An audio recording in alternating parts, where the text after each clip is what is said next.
Hey guys, welcome back to the channel. So today we have another shop talk video, and today's shop talk video is going to be the importance of doing proper maintenance on your vehicle.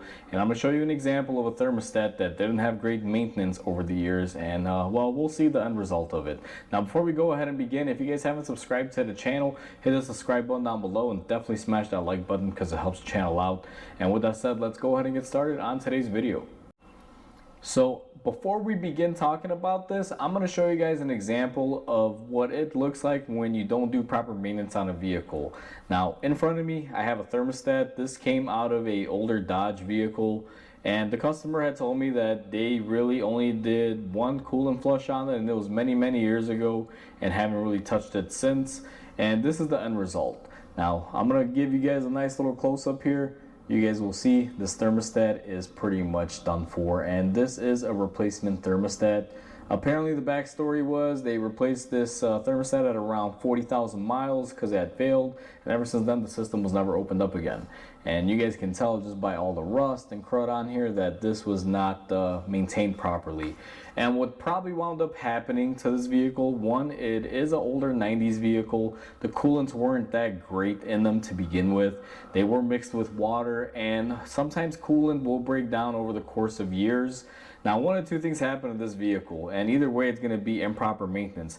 Either the coolant mixture with water was incorrect, or the fact that they didn't really do coolant flushes on it, quite often or at the intervals that were specified, and it caused it to lose all of its coolant chemical compounds and just turn into pretty much straight water with some color in it that could have rusted this. Either way, that's what could have happened to this vehicle. Now, this vehicle came in because it actually had a radiator leaking and was overheating. It was all due to the thermostat, and obviously if the thermostat is rusted up like this and that bad, you can only imagine what a radiator looks like and the rest of the system. So, this trickle down caused everything else to, pretty much build up, and the radiator failed and the thermostat was failed as well. Now, the importance of doing proper maintenance is to avoid things like this. And that is the key focus on it. Manufacturers don't tell you to do certain things and maintain your vehicle and do your coolant flushes and your oil changes and oil, your drivetrain oil flushes, like your differentials, transfer cases, things like that. They don't tell you to do that stuff because they just want to see you waste your money. It's because your vehicle will always need some sort of maintenance. And what I find nowadays is that on modern, newer vehicles that have these maintenance intervals so high up there, according to what the manufacturers specify, is that most people forget about it, or they just don't really care to do it because they figure they're still good. And that is quite the contrary. Now, even though I'm a mechanic and a lot of you may say, Mike, you're just pushing services on people because you want to make money, and that's not necessarily the case. On my own personal vehicles, if a manufacturer says your coolant is good for 100,000 miles, typically I like to drain and fill it at least every 30,000 miles and do a proper flush on it at 50,000 miles, and then go ahead and drain it out again at 30,000 miles and do another proper flush close to 100,000 miles.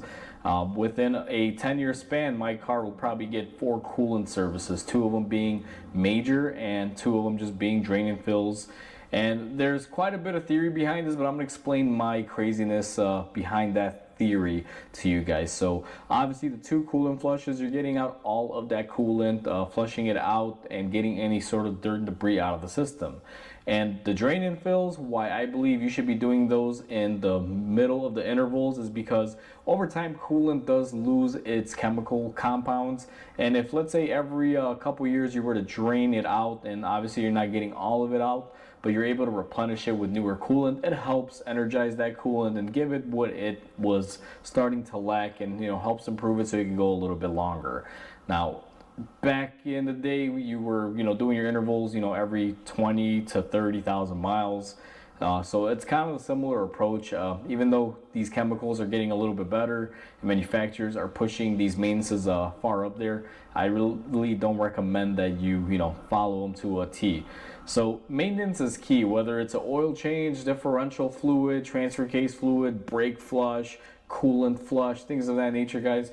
Do your proper maintenance on your vehicle. And if you don't want to go above and beyond, like how I do now, I'm a little bit anal when it comes to my cars. I try to make sure I do every service on time and everything, and it is easier for me because I have the shop and I have the equipment to do so. So I know it's really one-sided when I say do your maintenances, because it can be expensive throughout the years if you're doing stuff ahead of time. But if you're looking to keep your vehicle running on the road for a very long time and getting longevity out of it, doing these intervals and these services prior to when your manufacturer recommends is probably the best way. I've learned this throughout the years of working in this field, that if you don't wait for the manufacturer's intervals and you do stuff a little bit early on, you have a better chance of making that car run forever or as long as it can potentially run. Because even if you follow the manufacturer's intervals, sometimes you are doing the maintenance on there, but it's not quite up to par, and sometimes that winds up getting you in a little bit of trouble because you may develop an issue. Going 100,000 miles on a coolant flush, to me, that's a little bit nutty. I try to flush it out every 50. Oil changes at 10,000 mile intervals is just absolutely nuts. I don't get anywhere near that. Full synthetic oil, typically I say every 5,000, and I feel like that's pushing it.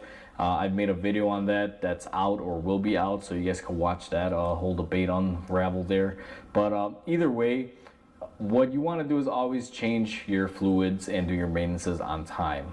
Follow manufacturer's recommendations if you can, if you want to be cost effective and make sure you get your money's worth out of it. But if you have the extra money and you want your car to last longer, it's not a bad idea to go ahead and spend some money a little bit earlier than what they recommend, so that way you can make sure your car is running good. And obviously the key takeaway is please don't let your car not get maintained, like what this customer did, where it basically got a coolant flush at 40,000 miles and then the engine ran another 150,000 miles beyond that without ever getting a coolant flush, and then it started eroding stuff and causing cooling system issues to the point where they had to do some serious repairs. So hopefully you guys enjoyed this video. Please comment, like, and subscribe because it definitely helps the channel grow. Hope you guys have a wonderful day, and I'll catch you guys on the next video.